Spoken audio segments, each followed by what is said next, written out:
This week at Shiloh, we've been excavating an ancient Roman pottery dump in our square. And we also found some pieces of a very interesting artifact. And I'm going to show you this fragment of a stone vessel cup.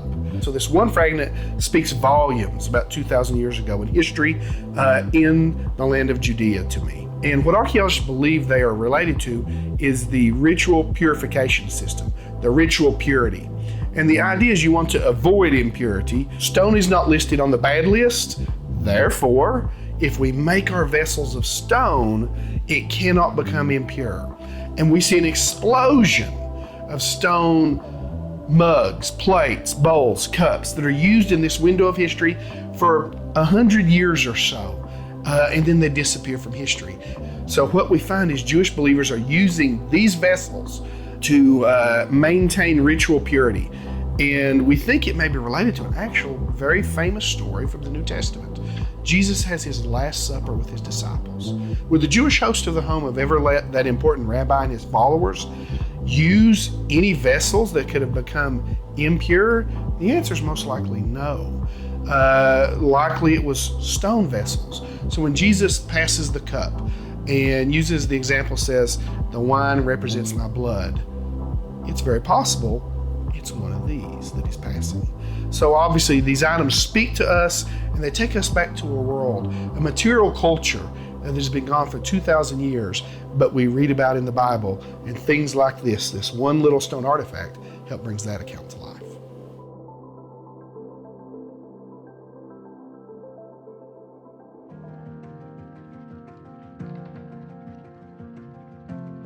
We came across a wall. One day we were just kind of digging. We found the tops of a rock, and me and Dr. Cotter started to scrape off, and the rock had a friend and another friend, and it turned into a whole wall that we now have about 2 feet exposed of a wall. We're not quite sure the dating or where it's going, but we're very encouraged to find something that we didn't quite expect. I have always had a deep interest in history, been interested in archaeology for a while, and when this trip came available, I jumped at the opportunity, especially because I want archaeology to be my career. Currently, we have a large pile of rubble that we are trying to level down, create a flat area. Well, for several years, we've been watching Digging for Truth on YouTube, and we've been very encouraged by that. Lifting some really, really big rocks. Yeah, I'd say that. Fun, but big rocks. My favorite things are terrariing, that's moving a lot of the dirt with the terraria. Also, just today I've been working with trying to dual wield with trowels just to speed up the process.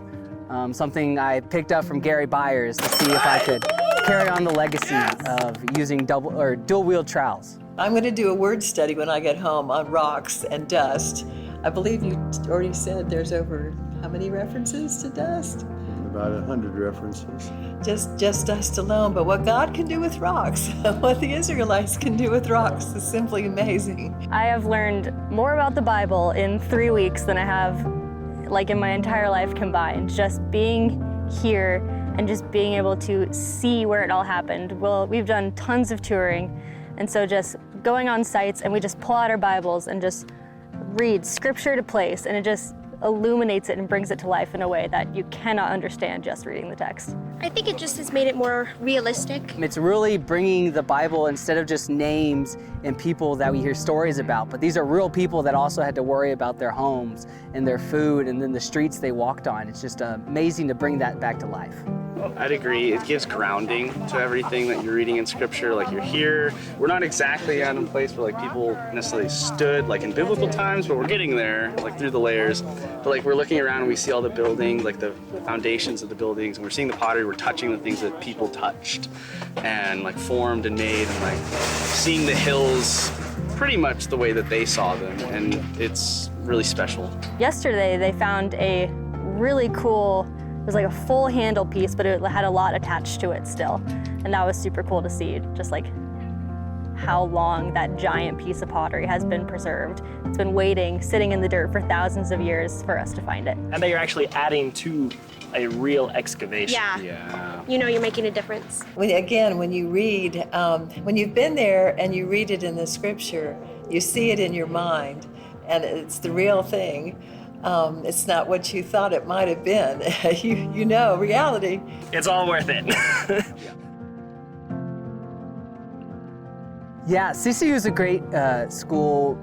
You'll hear so many times the community. The community is great. Colorado Christian University is awesome because we get to have a really one-on-one relationship with our professors. We have super small class sizes, and so your professors really do get to know you and your interests. We're with Colorado Christian University, so, and this was a team that Dr. Cotter and Dr. Rodriguez they've been going to Israel and doing digs for a while, so this is our first one at Shiloh, but yeah, so it was just through CCU to the World that we came here, so yeah. And then a few of us are archaeology minors, so we're taking this as an actual class. Yeah. Degree. Any of you archaeology minors? Yeah, 2 of you?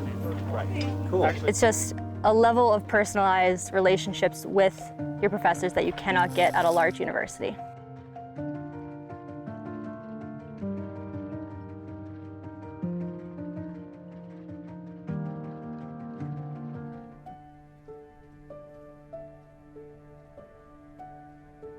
Hi, I'm Scott Stripling. In May of 2013, we uncovered an underground system called a hiding system, an olive press cave that had been repurposed as a tunneling and hiding system during the Great Revolt of the first century. Within that context, we found 8 human skeletons, 7 females and a young boy. Apparently what had happened at the site is the men died up top fighting, resisting the Romans, and they tried to hide their families down below, but these poor people were discovered and they were disarticulated. They were murdered by the Romans, and their bodies were left there for 2,000 years until our team came along.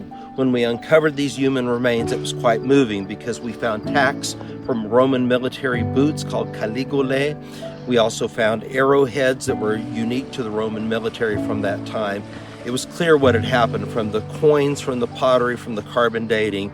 This dated to the Great Revolt. When we'd finished the excavation and we'd studied these bones anthropologically, we determined the age of these victims.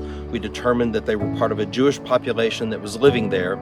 The excavation was over and we were about to come here to Shiloh to begin.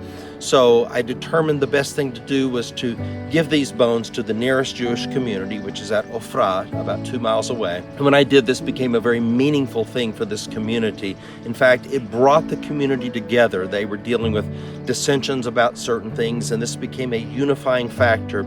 They buried these 8 skeletons together in a mass grave in their cemetery, and the highest commandment within Judaism has to do with burial, and these people had never received proper burial. And so the fact that they were buried and a monument was erected there telling the story both in Hebrew and in English of ABR. It mentions me and Bryant Wood and what we were doing at Kirby Del Macader, and referring to the heroic work that our team had done. We really weren't attempting to be heroes. We were just doing the right thing. And that's a great faith lesson, is that if we'll just do the right thing one day at a time, that it really does make a difference in the world. And to be able to go to Ofra with our team once a year and to see this monument and this reminder of people living 2,000 years ago, as Jesus said, though being dead, yet they speak. And so their story comes to us, and it's a tragic story on one hand, but it's a heroic story on another. And so we as archaeologists are privileged time to time to get past the rocks and the pottery and to get into the human story, and it's really quite moving. And we're privileged to be able to partner with these communities for now over 40 years here in Judea and Samaria.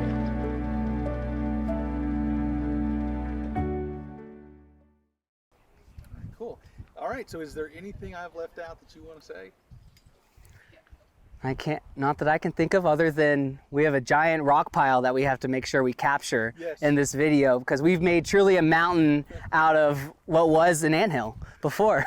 Yes, it was.